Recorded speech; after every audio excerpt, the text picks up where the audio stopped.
Hello. We're here today to speak to Barbara Gorna, who's an expert on Emily Wilding Davison, whose funeral was held here at St George's in Bloomsbury. Good afternoon, Kirsty. Good afternoon. Could you describe for us in one sentence what the suffragette movement was? It was about rights for women. They were effectively had no rights, or very few, and it was to give women the same rights as men, and in order to do that they needed to get the vote. Thank you. What kind of women were suffragettes?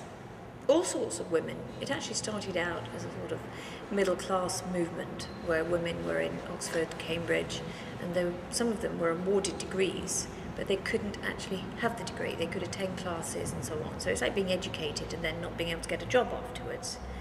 So there were ordinary women, middle class women, and then it actually moved into the northern mills. So there were the mill girls, and then it got much feistier. What kind of suffragette was Emily Davison? She was just an ordinary girl, really. She had a gold medal for ice skating. She loved going to the music hall. She loved eating boiled sweets. She had a real passion for chocolate and sweets. But she was a great swimmer. But most of all, she liked singing and dancing. So I suppose today she'd have been a bit of a clubber.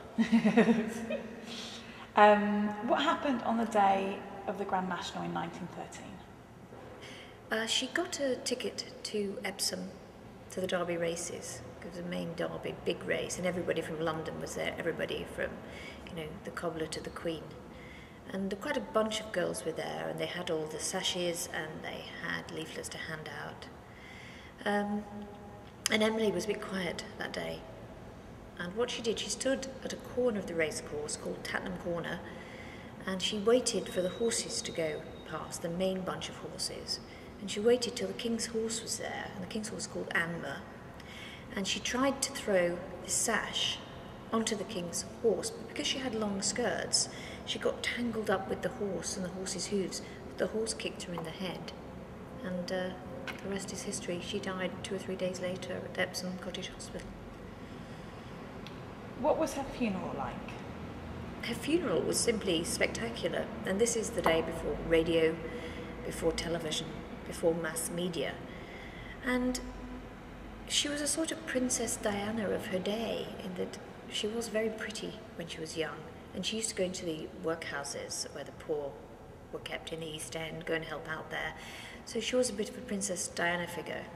And so a lot of people were in love with the idea of her, and her memorial service was held here at St George's in Bloomsbury. And they were mobbed. It was just like Princess Diana's funeral. People were mobbing and fighting to get into the church. And they had to close the doors and get policemen to stop people coming in. So it was a big event. And what do women today gain from suffragettes like Emily? To live as we do today, that all jobs are open to us. We've got our own rights. We can choose to be married and choose not to be married. We can keep ourselves and pretty much do anything we like. And without women like Emily, or our great-grandparents, or at least my great-grandparent, not yours, we wouldn't be free. We would still be stuck to lives of drudgery and no power. Thank you very much. Can you tell us what we have here? Yes, we've got a telegram sent to the jockey. This is the jockey that Emily tried to pin the scarf on the horse at the Derby.